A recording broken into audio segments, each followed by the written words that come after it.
गुरुजी राधे राधे। जी। गुरुजी मैं कल आया था आपके पास, हाँ, और उस वीडियो पे 2 करोड़ व्यू चले गए कल का। वहाँ पे बहुत अच्छा माहौल नहीं है, हाँ जी ये तो है। इसलिए वहाँ पे लड़ाई हो गई वहाँ पे। तुम्हारे बस का नहीं है। जय श्रीमन नारायण गुरुजी, आपके चरणों में मेरा कोटि कोटि प्रणाम। जी। मेरे जो दादी है वो बिल्कुल भी पसंद नहीं करती हमें। दादी? हाँ दादी को वो भाई चाहिए था ना आपका, इसलिए। जी गुरुजी, एक भाई और मेरे जो परिवार में और है मेरे चाचू वगैरह, उनके लड़के हैं वो हम लोगों को पसंद नहीं करते हैं बिल्कुल भी। कोई बात नहीं, आप अपना पढ़ाई पे ध्यान दो। जिस दिन आप कामयाब हो जाओगी ना बेटा, सफल हो जाओगी, खूब पैसा कमाने वाली बन जाओगी, जी। तो जो आपको पसंद नहीं करते ना वही आपके आगे पीछे चलेंगे। राधे राधे। मैं हूं आपका अपना अनिरुद्धाचार्य। महाराज का मंत्र कार्यक्रम में आपका बहुत बहुत स्वागत है। स्वागत है आपका इस कार्यक्रम में। ये दास अनिरुद्ध आप सबकी सेवा में नित्य की तरह फिर उपस्थित है। महाराज का मंत्र कार्यक्रम में आज बात करेंगे गीता जयंती की। गीता जयंती और मोक्षदा एकादशी के बारे में बात करूंगा। आप लोगों को गीता जयंती और मोक्षदा एकादशी का महत्व बताऊंगा कि ये क्या है। इसके बारे में आपको जो जानकारी होनी चाहिए वो आज के कार्यक्रम से आप ज़रूर प्राप्त कीजिएगा।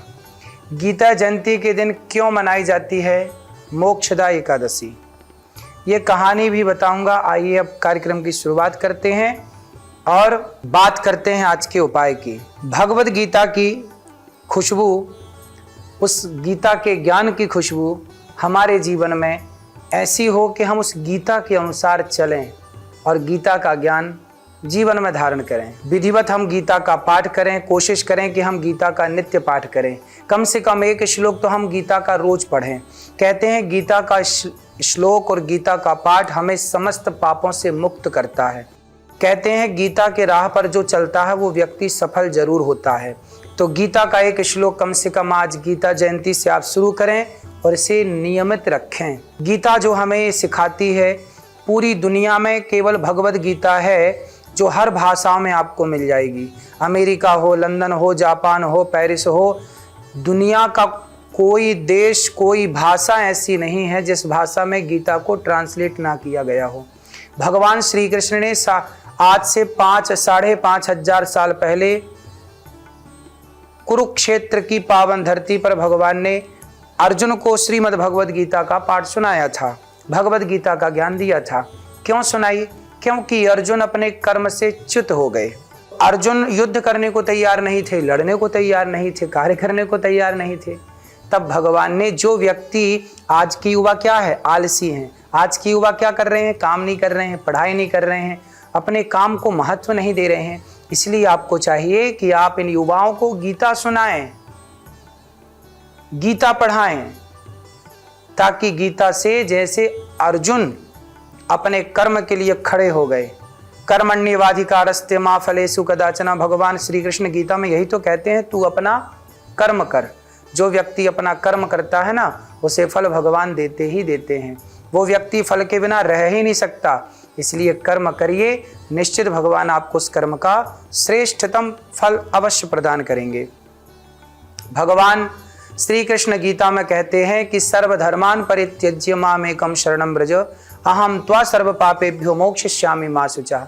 भगवान श्री कृष्ण गीता में कहते हैं कि हे अर्जुन, तू मेरी शरण में आ, जो मेरी शरण में है। देखिए, जब अर्जुन ने भगवान श्री कृष्ण को अपना सारथी बनाया, जब अर्जुन भगवान की शरण में गए तो महाभारत जीत गए। यही है, आप जीवन में जीत चाहते हैं तो अर्जुन की तरह कृष्ण की शरण में जाना सीखिए। जो कृष्ण की शरण में जाएगा वो निश्चित विजयी होकर के लौटेगा। गीता कहती है कि स्वधर्मे निधनम श्रेयः परधर्मो भयावह। अपने धर्म का पालन कीजिए। किसी भी परिस्थिति में, किसी भी हाल में आप अपने कर्तव्य को, अपने धर्म को ना छोड़िए। हमारे ना जाने कितने राजा, महाराजा, वीरांगनाएं, बच्चे शहीद हो गए, प्राणों की श्रेष्ठतम आहुति दी, पर उन्होंने अपने धर्म को नहीं छोड़ा, है ना। इसलिए आप भी अपने धर्म को ना छोड़िए। गीता यही तो सिखाती है, भगवान के आश्रित रहना, कर्म करना। दिन हो रात हो मेहनत करिए। आज का युवा यदि परिश्रम करने लग जाए, मेहनत करने लग जाए, सफल कौन भये, सफल कौन हुए? जिन्होंने मेहनत की, जिन्होंने कार्य किया। जो काम करेंगे ही नहीं वो कैसे सफल होंगे? इसलिए आप काम कीजिए, कार्य कीजिए, मन लगा के काम कीजिए, बिना थके बिना हारे काम करते रहिए, करते रहिए, करते रहिए। आपकी लगन, आपकी श्रद्धा और आपकी मेहनत एक दिन रंग जरूर लाएगी। जो लोग आलसी हो जाते हैं, अरे क्या होगा काम करने से, वो व्यक्ति सफल नहीं हो सकता। अपने काम से प्यार कीजिए। अर्जुन को इस तरह मोटिवेट किया भगवान ने, इस तरह से उनका मार्ग प्रशस्त किया कि अर्जुन ने महाभारत में धनुष बाण छोड़कर जाने वाले अर्जुन गांडीव संभालते हैं और युद्ध जीतते हैं। ये है गीता। आज की युवा गीता पढ़ के गीता की राह पर चल पड़े तो जीत आपकी होगी। तो आप गीता की पूजा करिए, गीता का श्लोक पढ़िए और घर में गीता रखिए, बैग में गीता रखिए। यही गीता जयंती है। आप सबको गीता जयंती की बहुत बहुत शुभकामनाएं। गीता आत्मा और परमात्मा के स्वरूप को व्यक्त कराती है। आत्मा क्या है? बुराई के मार्ग पर चलने से रोकती है गीता। कई बड़े कष्टों से किस तरह हमें निकलना है, उबरना है, ये गीता का पाठ हमें सिखाता है। महाभारत के मैदान में कृष्ण ने अर्जुन के जीवन की सबसे बड़ी समस्या को दूर किया। दुनिया को गीता का ज्ञान मिला। सोचिए, अर्जुन की नाव पार लगाने वाले कृष्ण आपकी नाव को पार लगा दें।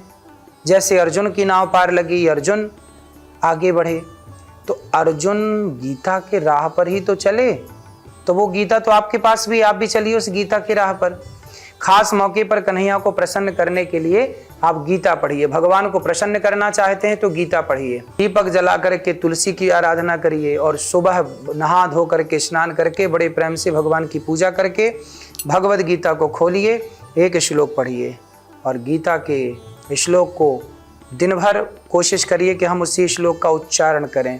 हमारे भीतर वही गूंज चलती रहे भगवद गीता की। दक्षिणावर्ती शंख से भगवान श्री कृष्ण का अभिषेक करने से घर में रोगों का नाश होता है और लक्ष्मी की कृपा बनी रहती है। आप गीता के साथ गीता पढ़ें और भगवान का अभिषेक जब करें गोपाल जी का, शालिग्राम जी का, तो शंख से। इससे धन स्थिर होता है और जीवन सुखमय बीतता है।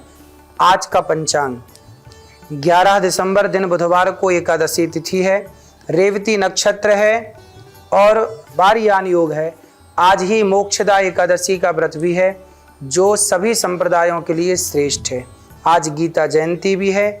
आप एकादशी का व्रत करके आज से एकादशी जो नहीं करते, आज से एकादशी की आप सदा के लिए शुरुआत कर सकते हैं।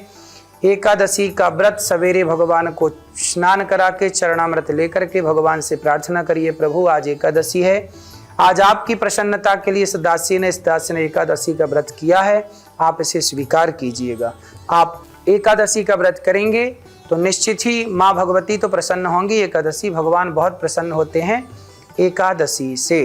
तो एकादशी के दिन आप जैसे व्रत रखना चाहें, निराहार, कुछ खाना चाहें तो आप फल फूल खा सकते हैं और फल फूल खा करके भी आप व्रत कर सकते हैं। व्रत का मतलब होता है प्रतिज्ञा। आज से आप प्रतिज्ञा लीजिए कि झूठ ना बोलेंगे, छल ना करेंगे, कपट ना करेंगे। हर बुराइयों का त्याग ही व्रत होता है। सनातन धर्म में एकादशी व्रत का बड़ा महत्व है। सनातन धर्म में एकादशी व्रत को अधिक महत्व दिया गया है। मार्गशीर्ष माह में मोक्षदा एकादशी मनाई जाती है। इस दिन गीता जयंती का पर्व भी मनाया जाता है। इस शुभ तिथि पर जगत के पालनहार भगवान विष्णु और श्री कृष्ण की विशेष पूजा अर्चना की जाती है।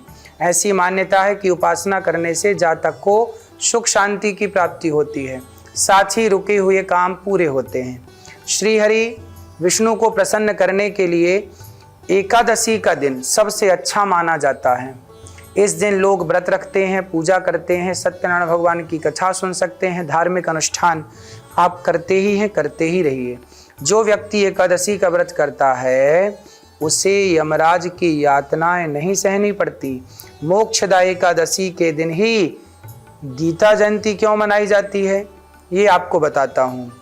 मार्गशीर्ष मास के शुक्ल पक्ष की एकादशी तिथि यानी मोक्षदा एकादशी के दिन भगवान श्री कृष्ण ने अर्जुन को गीता का उपदेश दिया था, जिससे सांसारिक मोह से मुक्त और मोक्ष प्राप्ति का रास्ता बताया था। इसी वजह से हर साल मार्गशीर्ष माह के एकादशी तिथि पर गीता जयंती मनाई जाती है। कहते हैं भगवान श्री कृष्ण ने गीता इसी तिथि से अर्जुन को सुनाना स्टार्ट किया, इसी तिथि को सुनाई।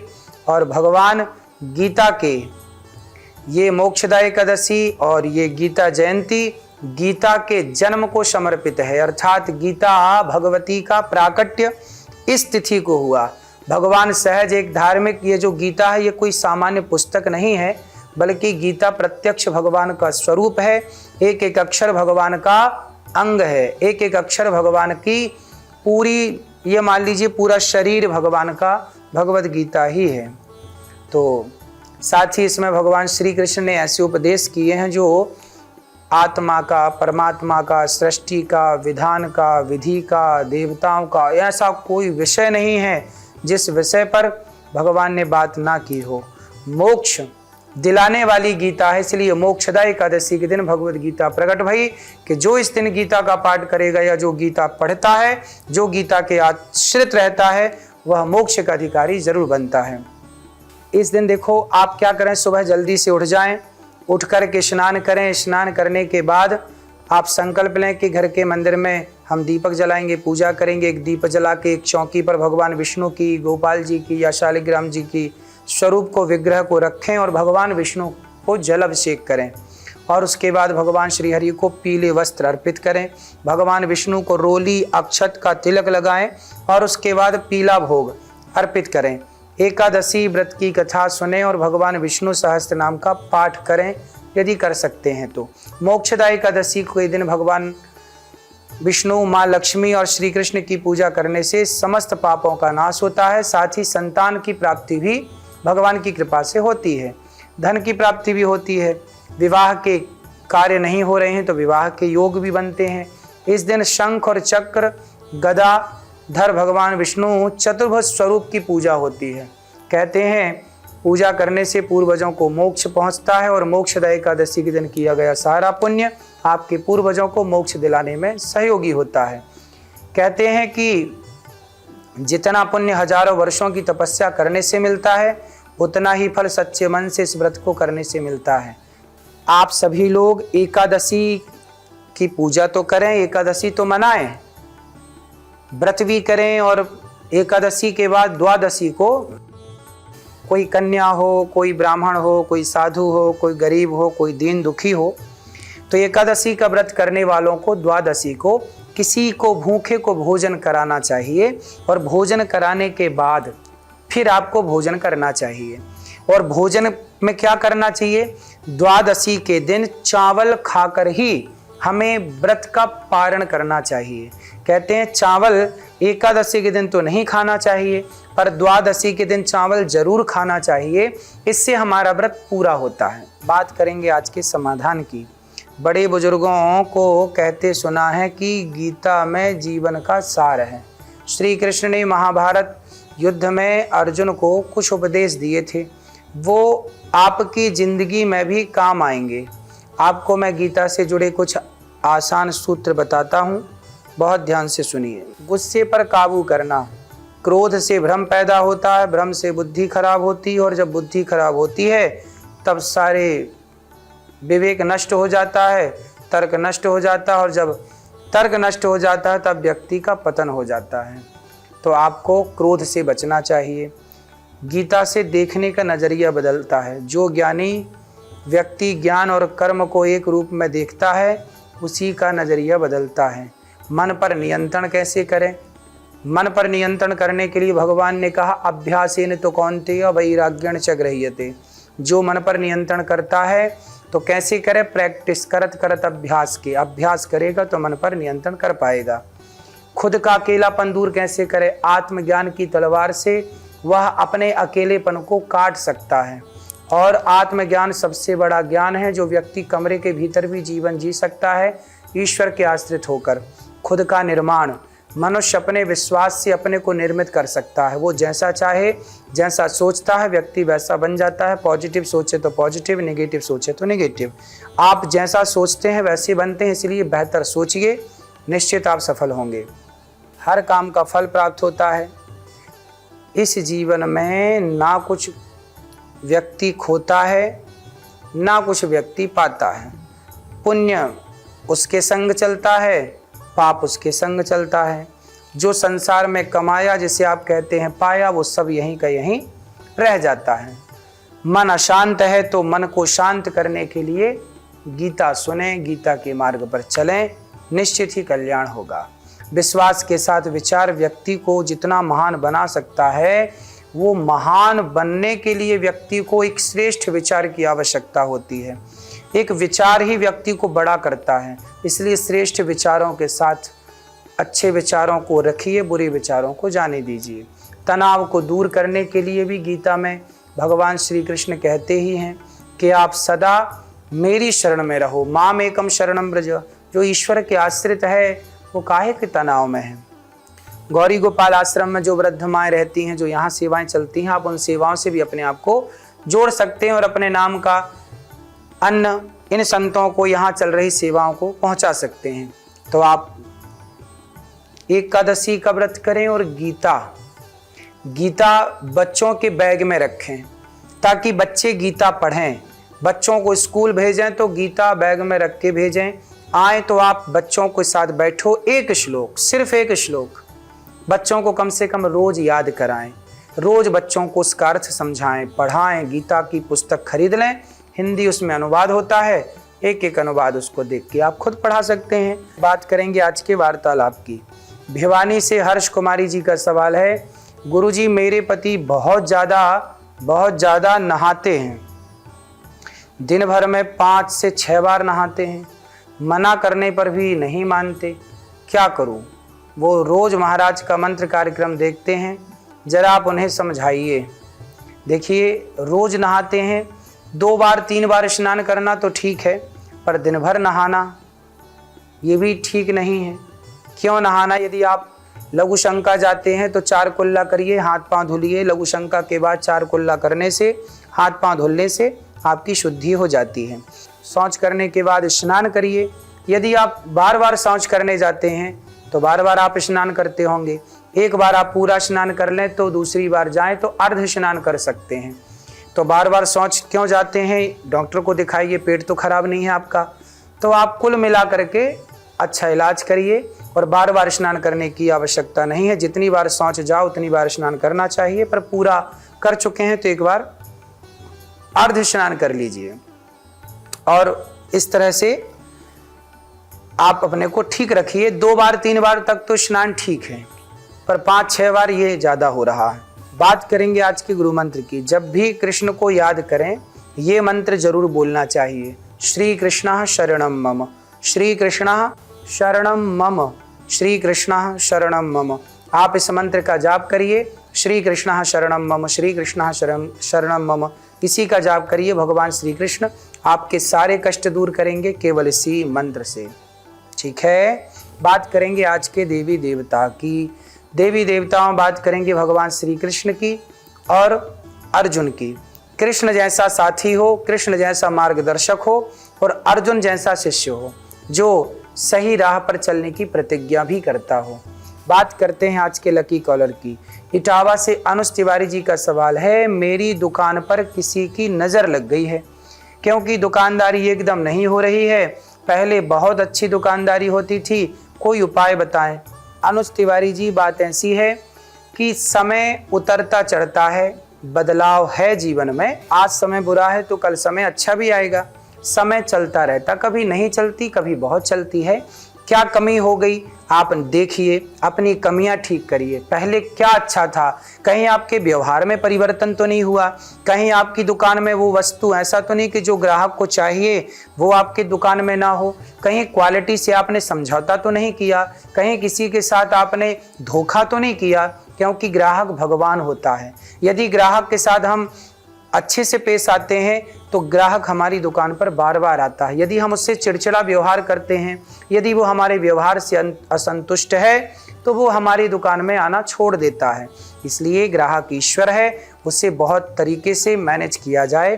कहाँ आपकी कमी हुई उसे सुधार करें, फिर भगवान की कृपा से आपकी दुकान ठीक चलेगी। बात करेंगे कल के विषय की कि रुद्राक्ष की उत्पत्ति कहाँ से हुई, आपको रुद्राक्ष पहनने चाहिए या नहीं, यदि पहनने चाहिए तो किस तरह के पहनने चाहिए, तमाम रुद्राक्ष से जुड़ी हुई बातें आपको बताएंगे। आप गौरी गोपाल आश्रम आते रहिए। गौरी गोपाल आश्रम में वृद्ध माताओं की सेवा होती है। जिन माताओं को अपने बच्चे इस घर से निकाल देते हैं, ऐसी बेसहारा जरूरतमंद माओं की सेवा गौरी गोपाल आश्रम में होती है। और ये सभी माएँ यहाँ निःशुल्क रहती हैं। यहाँ पे अखंड रसोई चलती है जिसमें लगभग 30,000 लोग प्रसाद पाते हैं। आप भी गौरी गोपाल आश्रम की सेवाओं से यथाशक्ति जुड़ें और आकर के अपनी आंखों से देखें और देखते रहें महाराज का मंत्र कार्यक्रम TV9 भारतवर्ष पर। जुड़े रहें महाराज के मंत्र कार्यक्रम से। आप अपना ख्याल रखें, सुखी और स्वस्थ रहें। जय श्रीमन्नारायण, जय श्री कृष्णा, राधे राधे।